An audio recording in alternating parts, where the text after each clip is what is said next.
at home to government abroad. There was a really interesting story in the news recently. A 10-year-old girl in Iceland was denied a passport because of her name.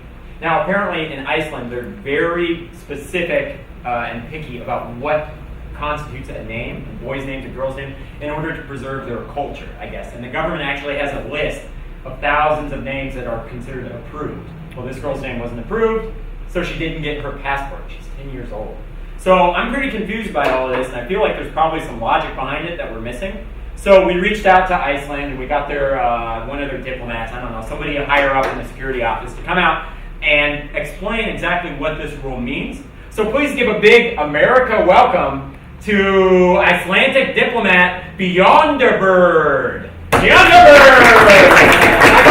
I go places. That's Icelandic for hello to a group of people. That's so cool. Thank you, Beyonderbird. Well, thank you very much for being on the show. I was wondering if you could talk to us a little bit about why this girl's passport was denied.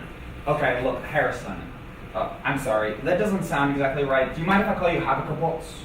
Yeah, I guess. Okay, so Habakabots. Look, the last thing we want to send is a message to this girl like, you are not a good name, like you're a bad name, you know? Like, Icelandic names, they're like, we just consider them in the culture to be special and unique and like, you know, superior to the rest of the world.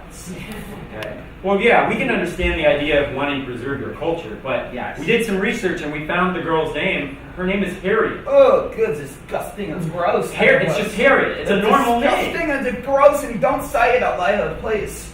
Look, what we consider is basically Icelandic names, they mean something. So like an Icelandic name can be strong and mighty like Arn Farts. You know, or it can be like, you know, and make you laugh like a Hungaheidel. You know, an Icelandic name, it means a lot of different things. Like one can like make love to you in a barn and leave you alone. Oh, yarn home.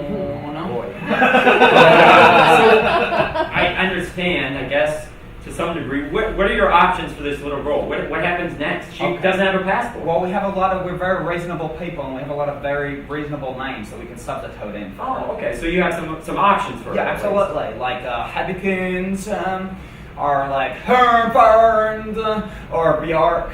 None of those really sound like Harriet. Look, have a couple, okay? When we consider like the Icelandic culture, well, we're going to take names, then we're going to take foods, then we're going to take clothing. Like, what's next? You're not going to see a unisexual, you know, wearing Viking dress and eating rotten shark anywhere in the world.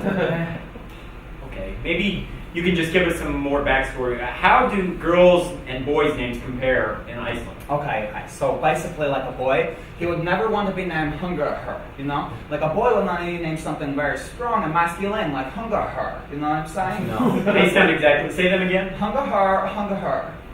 Hungarher, that's one. Hungarher, number two. That's Hungarher. Hunger. Yeah, that's his dog name. Basically, Hungarher is what you want to name them, because if you name a Hungarher, he's going to be a foolish boy. Well, if you guys go about this, are you going to have any kind of outside cultural influence at all?